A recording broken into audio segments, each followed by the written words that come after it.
Download the all-new Fiji Village app. Get the latest news direct to your mobile. Get the latest sports updates from our scoreboards online. Navigate easily through our categories. Watch videos from Straight Talk interviews, local music videos, sports and many more. You can now easily listen to your favorite radio stations from your phone. Download the all-new Fiji Village app right now. Good afternoon. We are here at the Grand Pacific Hotel where we are speaking to the Australian Minister for International Development and Pacific, Mr. Pat Conroy. Mr. Conroy, thank you very much for this opportunity to speak to Fiji Village, which will be taken all around the world. And those watching definitely will be interested in Australia coming over for the Pacific Islands Leaders Forum, led by the Prime Minister, Mr. Albanese, your good self, and also the Australian Foreign Minister. How's it been so far? It's been a great trip. Starting from the well-renowned Fijian hospitality to the way the forum has been run. It's a tribute to Prime Minister Bainimarama and his ministers about how well this has gone, and it's a tribute to the entire nation of Fiji. You welcomed us with open arms. What have been some of the successes this week as far as the forum meeting is concerned? Well, I think being able to meet face to face is a first success, given we're coming out of the COVID pandemic. And for us, our main successes has been delivering the message that there's a new Australian government that's here to listen and be respectful and act on the priorities of the Pacific rather than try and impose something from Australia. Secondly, to brief people about our new ambitious climate policies, to make it clear that we are acting on climate change. We are listening to the Pacific on that. And thirdly, to play our role in the broader efforts to secure Pacific unity through the Suva Agreement, again led by the Fijian Prime Minister and several Micronesian leaders. Let's talk about Pacific unity. Yeah. Of course, it's vital, and Fiji being the hub of the Pacific. The meeting being held here after 2 very trying years, challenging years of COVID. What do you think is most needed at the moment to gain that Pacific unity?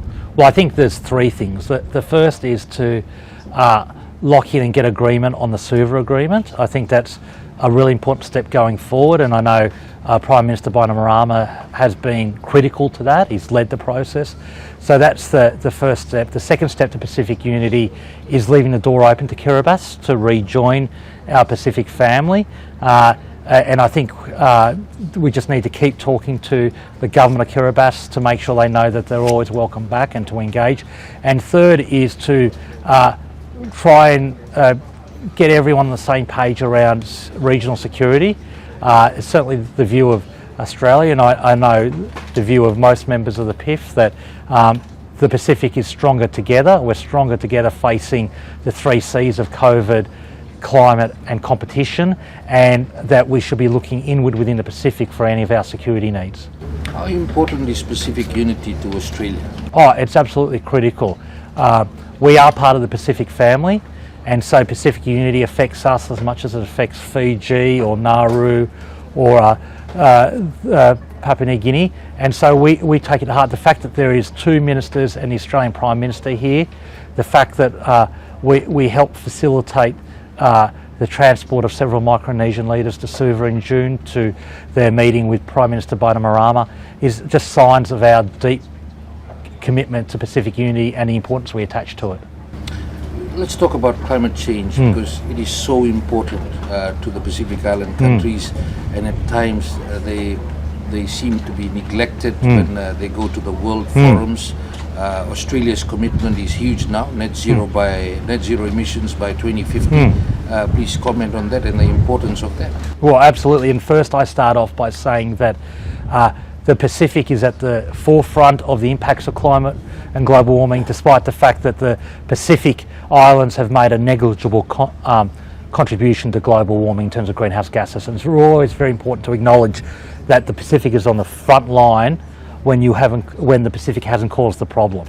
Our policies reflect the fact that we are listening to Pacific priorities. Australia signed up to the Boy Declaration in 2018 that stated that climate change is the #1 security threat to the region. It is an existential threat to all of the region, including Australia, and yet the last government not only refused to act on climate change, it actively blocked climate action within the PIF, much to the disgrace of that government. So the new Australian government is committed to taking strong action on climate change, as you said, enshrining in the law of the land net zero emissions by 2050, a strong medium-term target by 2030, achieving 82% renewable energy by 2030, which is only 7.5 years away, introducing a Pacific climate financing facility to support our Pacific family in climate projects, and bidding to host a UN climate conference in partnership with the rest of the Pacific to shine the spotlight of the world on what the Pacific is facing on climate change, which is dramatic, and Australia is committed to being a really strong partner in that. Just talking about government-to-government relationship between Fiji and Australia continues to strengthen. If you can talk about that, how will the new government handle that, and also the communication and partnership strengthening with civil society and other groups in Fiji?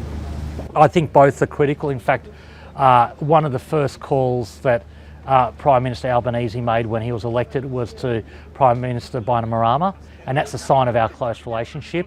And we've had really good engagement with the Prime Minister and the Foreign Minister and a lot of Fiji ministers. In fact, our Foreign Minister Penny Wong, within 4 days of being sworn in as Foreign Minister, she was in Fiji talking to the Prime Minister and your leaders, and I've had really good engagement with a series of Fijian ministers, from your Defence Minister to Minister Koya, your Trade Minister, who was instrumental in securing the WTO fisheries treaty in Geneva a few weeks back. We've had really good engagement with the Fiji government, and we really intend on deepening that. Your chairing of the forum has been magnificent, and I don't just say that because I'm here. I've actually commented on it, that it's something that Australian ministers like I can learn from about how you chair these forums and the Suva Agreement. And then engagement with civil society is critical. I attended the church service that opened the PIF at 7 a.m. on Tuesday, and I've had some really good conversations with some of your church leaders, such as James Bagwan, and I look forward to hosting church leaders from the Pacific in Canberra next week. It's not just churches, obviously there's lots of civil society, but obviously church leaders play a critical role, as do your business leaders and other actors such as trade unions. So it's really important that we engage not just at a government level, but a people-to-people level. Interesting that you'll be engaging with the church leaders. What would be sort of the agenda with the church leaders? Well, it's about, I think, talking to them about how we support further civil society links between Australia and the rest of the Pacific, and hearing their messages. Obviously, for example, their churches often have greater reaches than our diplomats, so hearing from them on the ground and what are the challenges facing the people of Fiji and the broader Pacific, and how can we assist, and that's something that we're really excited about. I know that church leaders, for example, have been really engaged in pastoral care, supporting Fijian workers when they've been working in Australia, so how do we support that more? Just talking about that Pacific Labour Mobility Scheme, it's been quite successful, Fiji being part of it, and a number of families and people benefiting from it. What are the plans as far as the future is concerned for the scheme? I'm so enthusiastic about turbocharging the Pacific Labour schemes. I think that they're a critical part of our engagement with the Pacific, and to be quite frank, it's just such an easy win-win for our nation and every other nation of the Pacific, where if we can bring more workers in, so we've made a policy commitment that we want Pacific workers to be the dominant source of work, temporary migrant workers in rural and regional Australia, and we want that to expand beyond traditional industries such as in farming and agriculture to hospitality, tourism. Aged care is one where we're doing trials right now, where we're bringing in cross-skilled aged care workers from the Pacific. We're providing further training. They're helping with our aged care crisis. They're providing really strong remittance flows back to their home country, and then they're coming back to their home countries with greater skills. And the economic impact in the Pacific is really positive. A study found that the average Pacific worker sends back $2,000 on average every 6 months, and at the end of their tenure they return with $6,000. And that's in context where I think it's 1/3 of Pacific Islanders live on less than $1.90 a day. So this is a scheme where we support Australian businesses, we support the economies of the Pacific, and we upskill Pacific workers. So it's something where we're so committed to making sure the schemes work even better than they do now.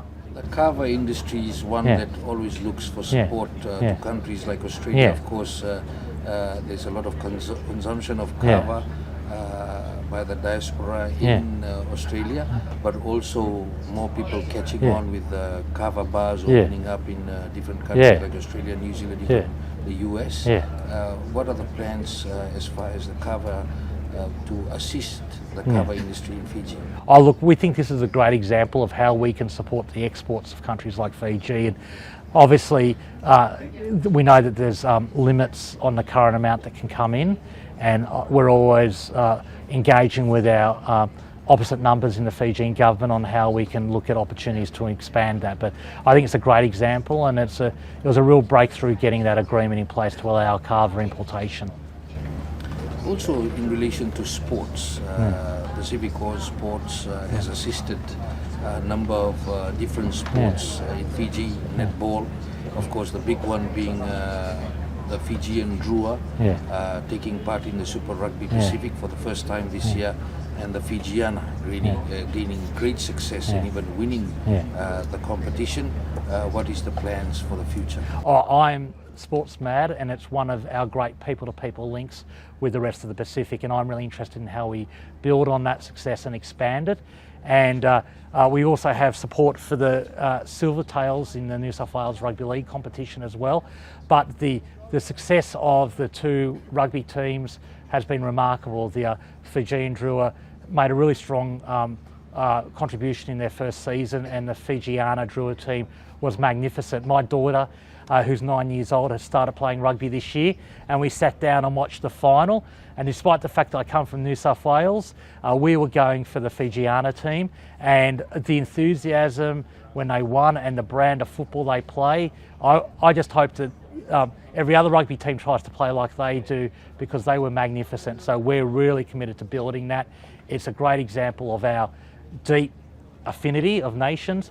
And for example, we hosted Pacific leaders to watch the Rugby League State of Origin last night, and there were some great Fijian players playing in those teams, and we want to build on that, because it's a great way of just cementing our relationship on shared values.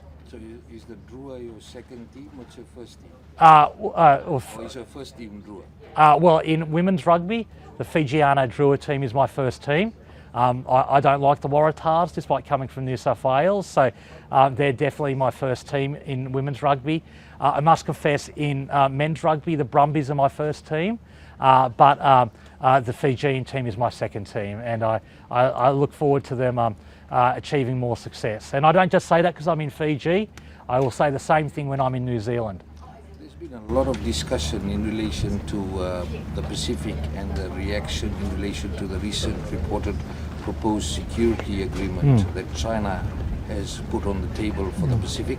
There's different viewpoints on it. Of course, some of the Pacific Island leaders have strongly said that they will not go in that direction because they do not want to align themselves in that direction. What is Australia's stand on this? Well, our desire is to be the security partner of choice for all of the Pacific, and to work with Pacific nations on that. Our strong focus is on a regional approach to security, where any nation in the Pacific that has gaps can come to a specific family to fill those gaps, and that's reflected in, I think, the attitude of a lot of Pacific leaders, and I think hopefully it's reflected in the communique that comes out of the PIF. In terms of the Solomon Islands, we are reassured by the we're pleased by the reassurance by the Solomon Islands Prime Minister Solkavari that there is no intent to have a permanent Chinese military base in the Solomon Islands. We welcome that assurance, and we're working with the Solomon Islands to rebuild our relationship there. But our strong view is that there needs to be a regional approach to security. We are stronger together, whether it's on competition, conflict, COVID or climate by working together, and that's our real focus. Minister, thank you very much for your time this afternoon, and we also expect that you will enjoy the wonderful Fijian hospitality before you leave Fiji after the leaders retreat. Absolutely, I'm looking forward to it. I'm looking forward to coming back many times to Fiji. Thank you. Yes, thank you. Download the all-new Fiji Village app. Get the latest news direct to your mobile. Get the latest sports updates from our scoreboards online. Navigate easily through our categories. Watch videos from Straight Talk interviews, local music videos, sports and many more. You can now easily listen to your favorite radio stations from your phone. Download the all-new Fiji Village app right now.